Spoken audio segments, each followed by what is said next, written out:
Deathly Hallows is the finale of 7 movies, 7 books, and I like to think of it as this great opera. Part 1 is the intimate half, and Part 2 is much more epic.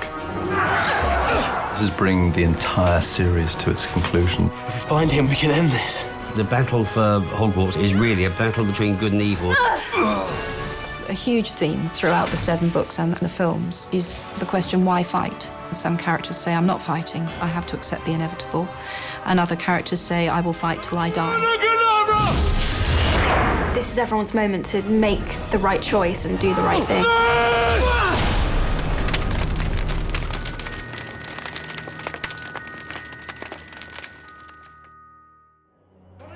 Dumbledore gave us a job to do.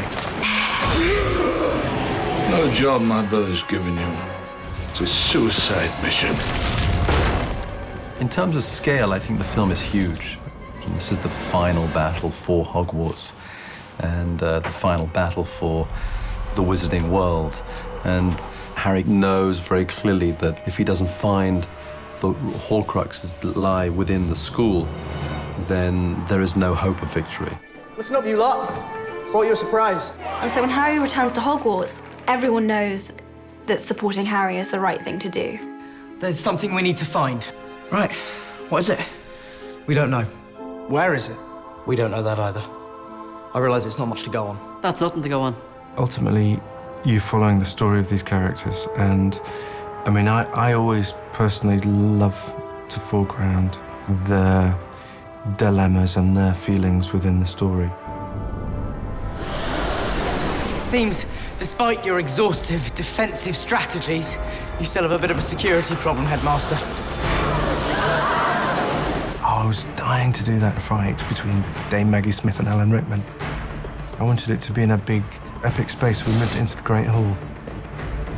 We've been looking back at Alan Rickman when he'd done some stuff in the Great Hall on the table.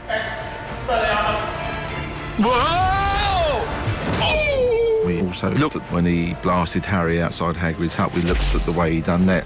So we've sort of like given him a few big moves, but they put their own style into it. I love that Professor McGonagall got her moment to really show what she could do.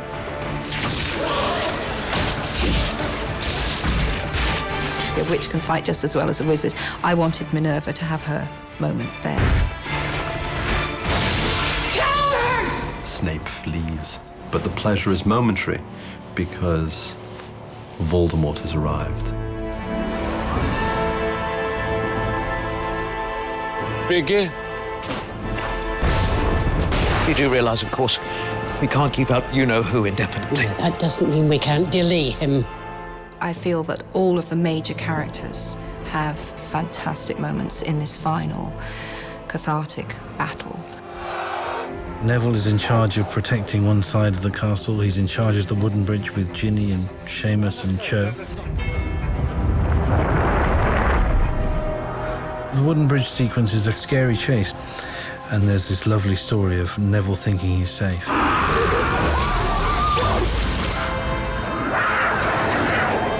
Yes! You news, aren't they? And then the shield goes down and he has to sprint. And he'll start sprinting onto the bridge in the back lot. And then we'll go to Pinewood, where we've got a hydraulic bridge, which will collapse. The bridge is supposed to collapse behind Neville, and then it finally catches up and the part that he's standing on collapses. So we've built a collapsing section that we can raise and lower at will and control the drop of and make it look fairly interesting as it collapses. So there's lots of stuff coming down, lots of beams, lots of tiles. But we have the ability to do it and then just hydraulically raise it back up and do it again. This is the big one for Neville, where he really shows exactly what he's been training all the guys to do throughout the year. And it all goes into this bridge explosion. And it's been tough, this one. We shot this one for like 4 weeks now. It's been lots of running, lots of climbing, but it's been fun, you know, it's been to see.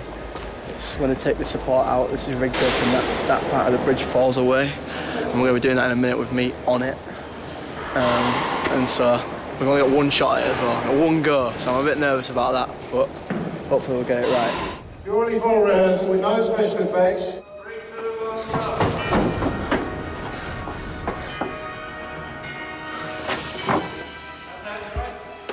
Yours, John?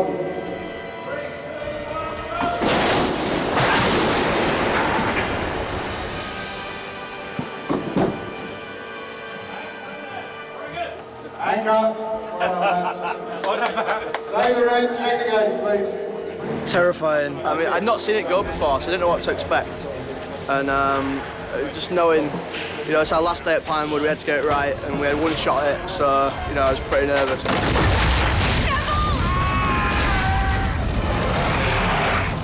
In the final battle for Hogwarts, we introduced the Giants. Now, they are a very good combo because they are real actors wearing real makeup, prosthetic makeup, but they are then digitally enhanced because their heads are huge, great silicon pieces that are glued on. And the muscles of the actor inside are simply not going to be able to move that much stuff around and deliver a performance. So visual effects animated the face to give the performance. If we use real people, even if you then have to digitally augment them and take it beyond the point where makeup will go, performance-wise, it means that they can shoot a great deal more with the characters, so the digital workload isn't so vast.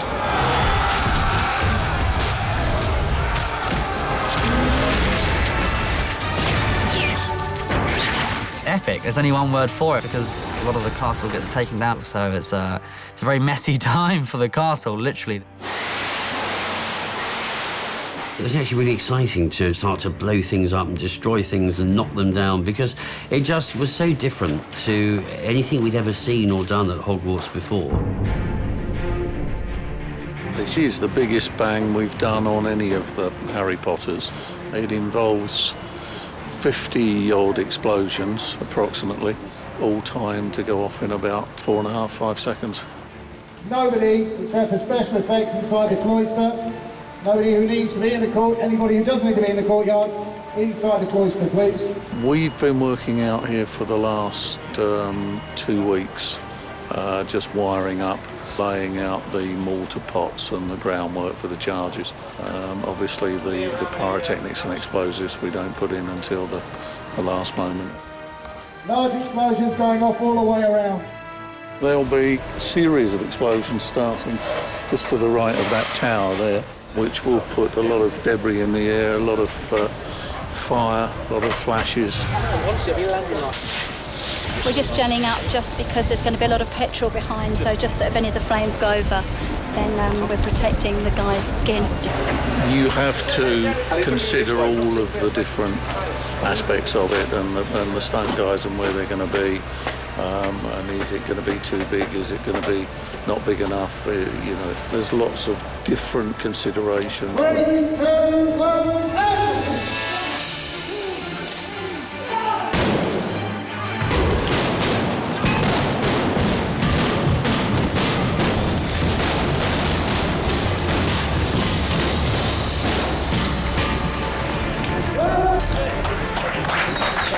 It's a one-take wonder.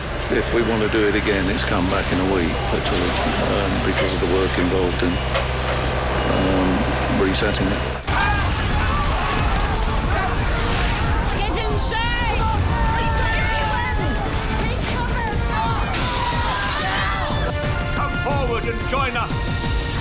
Voldemort has this speech and rubs their noses in Harry's cowardice and weakness, and we've shot that in this sort of apocalyptic, destroyed courtyard. Oh, do not cry for that!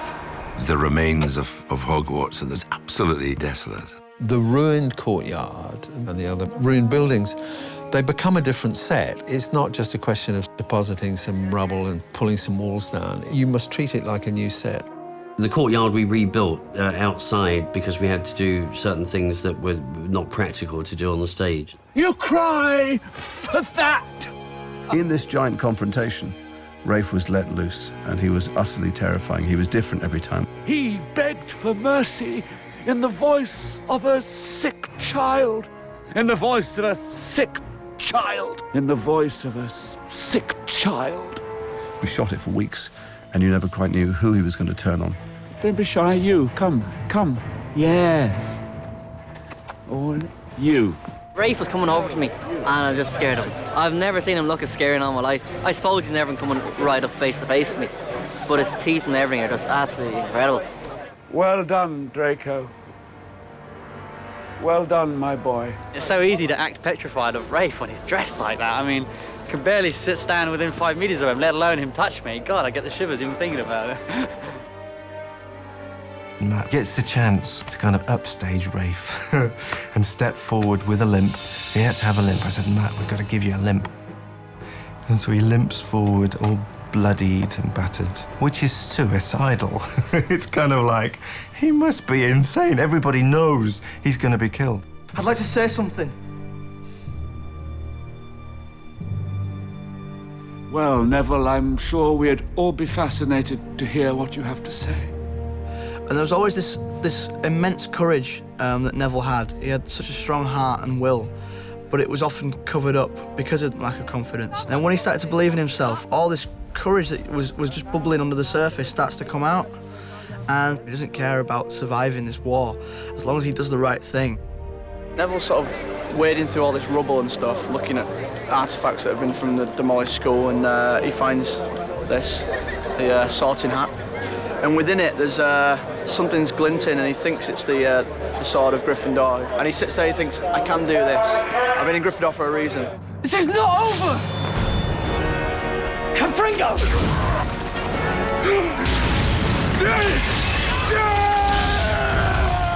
The good guys go in full retreat back into the Great Hall. It's going to be very odd for people, I think, to see that who've seen all of the films, suddenly see the Great Hall in ruin. Great Hall destruction wasn't a satisfying thing to do because it is, in a way, it is the centre of Hogwarts and the world, really. It's weird seeing it like this, thinking it's the last time we're going to be shooting in here and it's all a complete mess. I don't even know how to describe it, it's very odd. It was quite sad almost, because the first time we walked in there, for some reason it shot into my head all the times when we used to see the owls flying with the post, to all of a sudden the hourglass have just been shattered everywhere, half the wall has been crumbled down. It was a totally different environment, and one which shows that this isn't going to end all happy. Why Joe Rowling and Steve Kloves are so clever is that just because the battle starts, it doesn't mean the rest of the film stops. Because all the other characters and all the other relationships and all the other stories carry on in the battle. Look, we'll talk later, okay, Luna? Harry! Later! Harry Potter! You listen to me right now! It's a balance one has to strike because you want a satisfying, epic, big sort of finale. But you can't help but move in sometimes and get the human detail. Harry does get a mid-battle kiss, which I instigated, I have to say, the other day. I said we'd probably kiss at this moment, wouldn't we? It might be one of those sort of like, I could be dead any minute now, Ginny. We should probably kiss. I know. So throughout these big operatic moments of action, we're very aware of what our trio are doing. You destroyed Tom diary with the Basilisk fang, right? Well, me and Hermione think we know where we might find one. Okay, take this. That way you can find me when you get back. Where are you going? Ravenclaw common room. Gotta start somewhere. While Harry goes off in search of where the Ravenclaw diadem might be, Ron and Hermione head down to the Chamber of Secrets.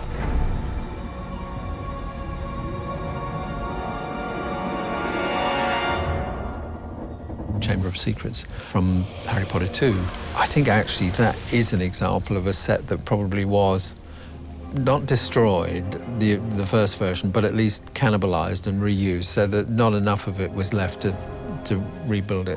What we did have were plates. So many images in these films, as in all modern movies, are composite images, you know.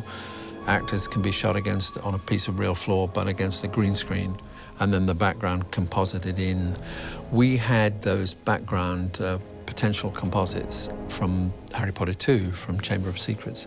And so we were able to seemingly put those kids into that original set, when in fact all we had done was rebuilt a bit of floor, and the background was from the second movie. They go to the Chamber of Secrets to destroy Horcrux. That's the scene where Ron and Hermione have their little moment, the kiss. I got quite worried about it. I think we both wanted to do it right as well, get it good for everyone.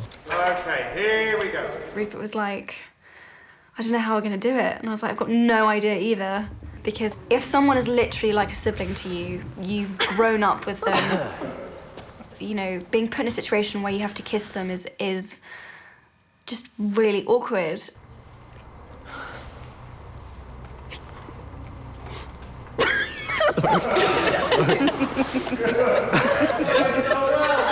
I said to Rupert, don't be Rupert, forget Rupert, just be Ron. Just let Ron take over in that moment. And I said the same thing to Emma, let Hermione take over in that moment. And it was just like, well, we're just gonna have to do it.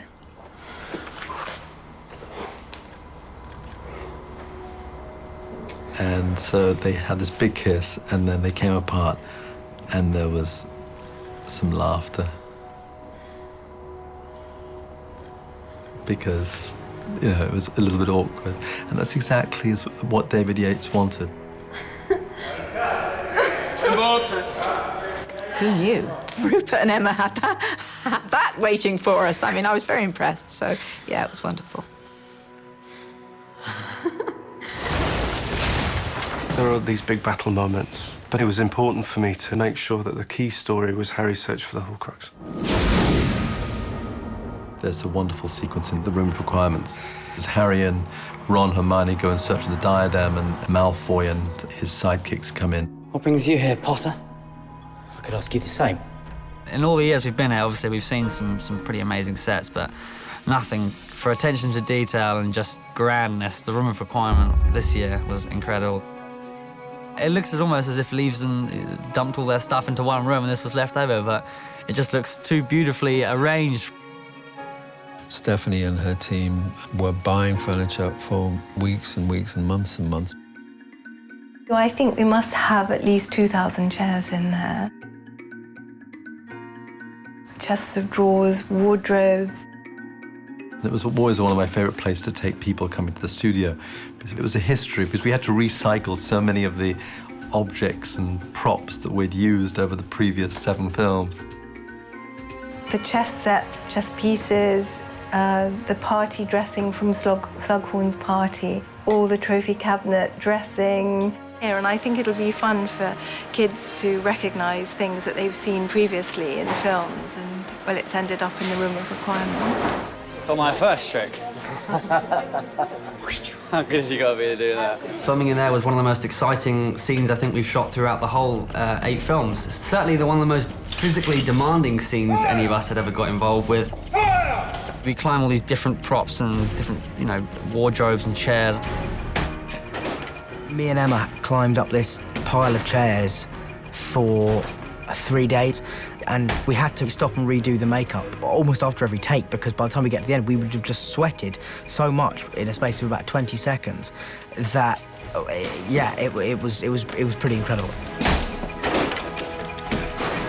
So you're pretty psyched, huh? Oh yeah, we're looking forward to it. Fairly, you know, pumped up. It's the first bit of actual action work I think we've done in years. The hard part about it was really that the big mountains of rubble, some of it was fixed, and other stuff was supposed to sort of like fall down. So sometimes you'd grab a chair and it would just literally pull out. So you need to make sure which bits you were grabbing and which bits you were actually going to put your weight on. So we didn't think it could get much harder until they set the place on fire, and then it just got very hot very quickly. And once we got up there, they had this terrifying thing where we were standing on a table, and then all of a sudden they just literally took off 2 of the legs, so it just pivoted on itself almost. 3, 2, 1, drop!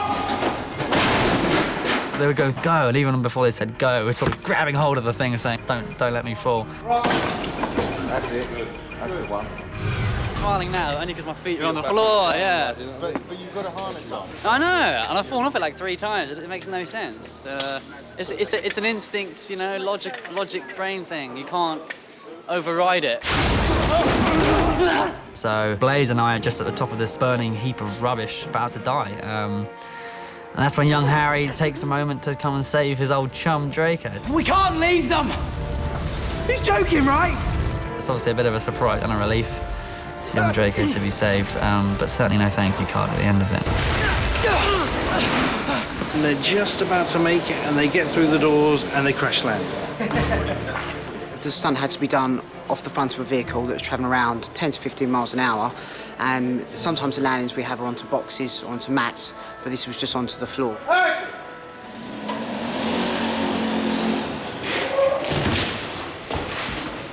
So it's quite an interesting job because you know you're going to have to feel it a little bit to get the right look of the shots. It's the first time, I think, in a Harry Potter film that two people have been on a broomstick together. We call it the rescue rig, and we've just had to reinforce the back of the broomstick a little bit so we can get two people's weight on it. Your turn, mate. A two-person stunt it's always more difficult because there's someone else involved, and so you're not just thinking about your own self-preservation, you're thinking about someone else as well. And there were so many variations. We had, sometimes I had to go a certain direction and Martin went another, or we had to go together. So it was, this was probably one of the trickiest jobs we've done on the film, I think. And we're trying to launch so they just split a little bit, and so they get as much roll on the floor as possible. Okay, we go once more. We wasn't going as fast as we were going to go, but it's always nice to start things slowly and then build up. So the second one, that's when we really started to pick up the pace and really, yeah, we got some good travel and some good distance because we had a certain distance they wanted us to travel, it was around 20 feet from takeoff. So, but by the second and third one, we were really starting to feel and get where we wanted to go. It is the moment within the battle that we see him actually save his nemesis of the last 6 films. Daniel and I have often talked about Harry and Draco as two sides of a coin, you know, both with different influences and different parental guidance. So I think if you actually got deep down to the roots of Draco, we probably would find out that, yeah, his heart does lie maybe slightly more on the good side. But it's never going to be black and white, so he's in the grey area in between, I think. Many of the characters live in a grey area. The people who we think are dark may not be as dark as we think. People who are light may not be as light as we think. Snape, we think throughout this series, is a force of darkness. Finally, in this film, you do find out where Snape's allegiances were. No one can... The risk factor gets higher, of course, as the stakes get higher, and great storytelling like this eventually has sort of headings. So it's about moral values, and it's about redemption, and it's about loyalty, and I think, without giving anything away, in Snape's case, it's about a certain kind of courage, of convictions. Where does its true loyalty lie?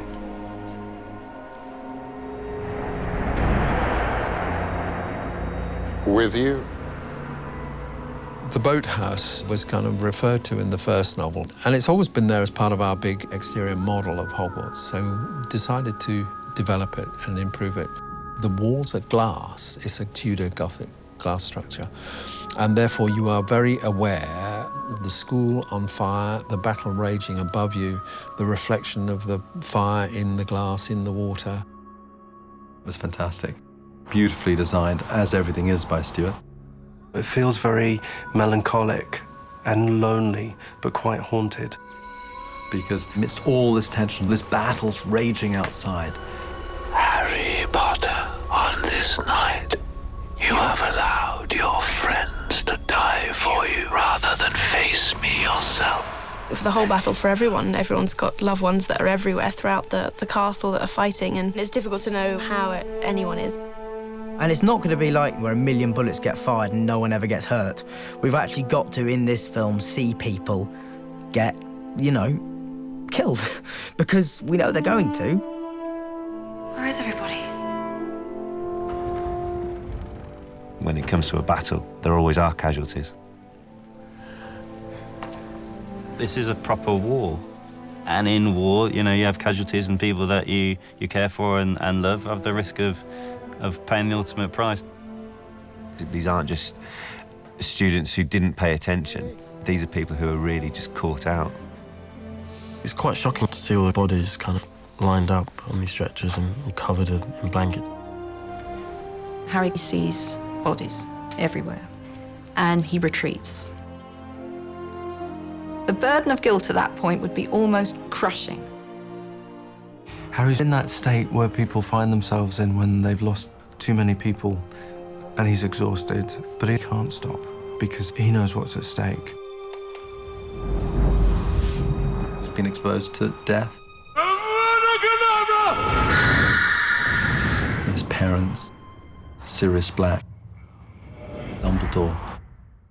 Ultimately, unlike Voldemort, he's willing to go there. Where have you been? We thought you went to the forest. I'm going there now. Are you mad? No. You can't give yourself up to him. I always felt that in Hallows Part 1 and Hallows Part 2, Harry was a pilgrim soldier. He'd lost so many things and he had a lot of belief. And in a way, the only thing that mattered was destroying the thing that has destroyed his life. He sort of wants it to happen. Not that he wants to die, but he thinks, okay, if I stay in there and fight, we'll all be killed. If I go in there and fight, I'll definitely be killed, and they'll probably be killed, but there's a small chance they won't be killed. There's something really beautiful about that he takes that long walk all on his own to save everybody else.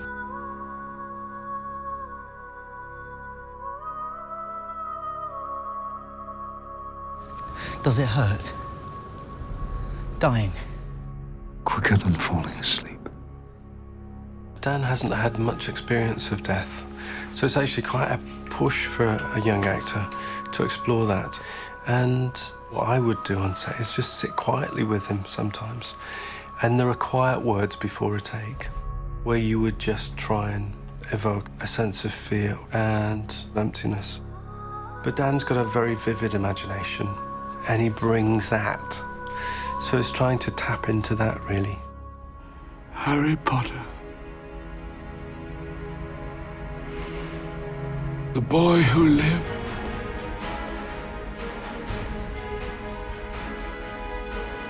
Come to die.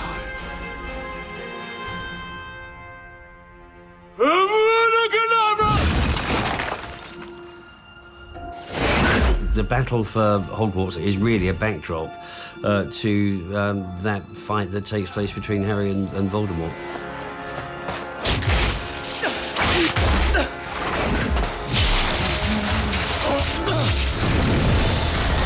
The shooting of the final confrontation between Voldemort and Harry took quite some time. There are many different bits, and it was quite carefully orchestrated.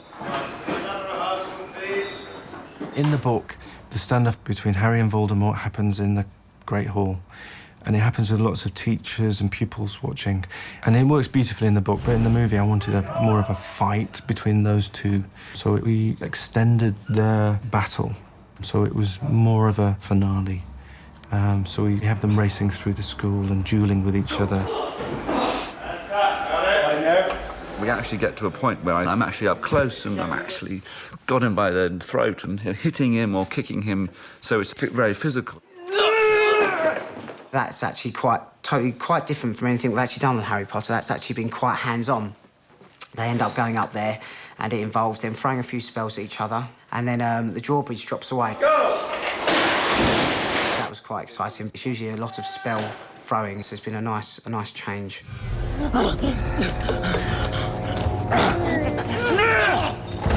Something we've been building to throughout this series is the conflict between Harry and Voldemort, and finally in this film we're going to see them going at it. Harry knows Voldemort is terrified of dying, so he just grabs Voldemort by the neck and he says, Come on, Tom. Let's finish this the way we started it.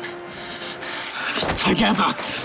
We had some great fun with Rafe and Dan on wires, upside down, side to side fighting. And they really went at it. Daniel was so intense that morning, and Rafe really responded to it. And they were scrabbling and they were pulling at each other. It wasn't particularly pleasant for them, but we did about 3 or 4 takes, and it was a really intense moment.